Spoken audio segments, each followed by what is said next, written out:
Garments শ্রমিক দল সহ অন্যান্য সকল গার্মেন্টস সংগঠনের নেতৃবৃন্দ নিয়ে আপনার একটা কেন্দ্রীয়ভাবে আমরা থাকবো প্রয়োজনে কেন্দ্রীয়ভাবে শ্রমিক দলের নেতৃত্বে সকল সংগঠনের নিয়ে একটা গার্মেন্টস মনিটরিং সেল বা গার্মেন্টস প্রক্রিয়ার জন্য একটা আমরা সমন্বয় কমিটি করতে পারি করে আমরা কিভাবে কি করবো এখানে আমরা পরামর্শ ক্রমে গার্মেন্টস শিল্পের শ্রমিকদের জন্য ইউনিয়ন করা রেস্টুরেন্ট চাকরিত শ্রমিকদেরকে পূর্ণবহাল তাদের ক্ষতিপূরণ আদায় করা আমরা এইভাবে বসে পরামর্শ করে সামনে উঠে নেবো এই আশা ব্যক্ত করে আমার বক্তব্য শেষ করছি। আসসালামু আলাইকুম ওয়া রাহমাতুল্লাহ। ধন্যবাদ হারুন ভাই। সংক্ষিপ্ত শুভেচ্ছা বক্তব্য রাখছেন ঢাকা জেলা শ্রমিক দলের সংগ্রামী সাধারণ সম্পাদক জনাব হোসেন আলী। বিসমিল্লাহির রহমানির রহিম। আজকের সভার সম্মানিত সভাপতি, প্রধান অতিথি, বিশেষ অতিথিবৃন্দ,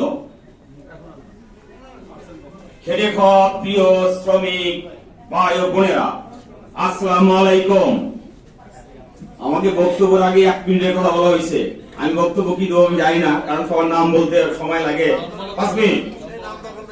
প্রিয় ভাইরা, আমরা দীর্ঘদিন রাজনীতি করেছি, দীর্ঘদিন আন্দোলন করেছি একটি দাবির জন্য। সে দাবিটা হলো খেটে খাওয়া মানুষের অধিকার প্রতিষ্ঠিত করার জন্য। এই নির্যাতিত শ্রমিকদের সঠিক মূল্যায়নের জন্য আজকে বিষয়টা পাচ্ছি আমরা পাচ্ছি না।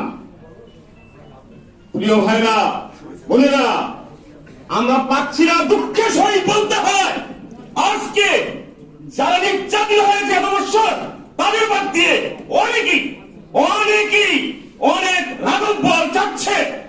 আজকের বসন্তের কুকিল যারা এই স্বৈরাচার বিরোধী আন্দোলনের সময় আমাদের পিঠে আঘাত করেছে তাদেরকে দলে আনতে আমি বলবো এই ব্যাপারে নির্যাতিত শ্রমিক জনতা এক থাকতে হবে। প্রিয় ভাইরা, আমাদের নেতৃবৃন্দ যে বলেছেন যে আমাদের এই গার্মেন্টস কে রক্ষা করতে হবে, জিয়া রহমানের গার্মেন্টস আমি বলবো এই গার্মেন্টস কে রক্ষা করতে হবে। যে কথা বলেছে সেই কথার সাথে আমরা একমত। প্রতি গার্মেন্টস এ কমিটি হবে, কমিটির সাথে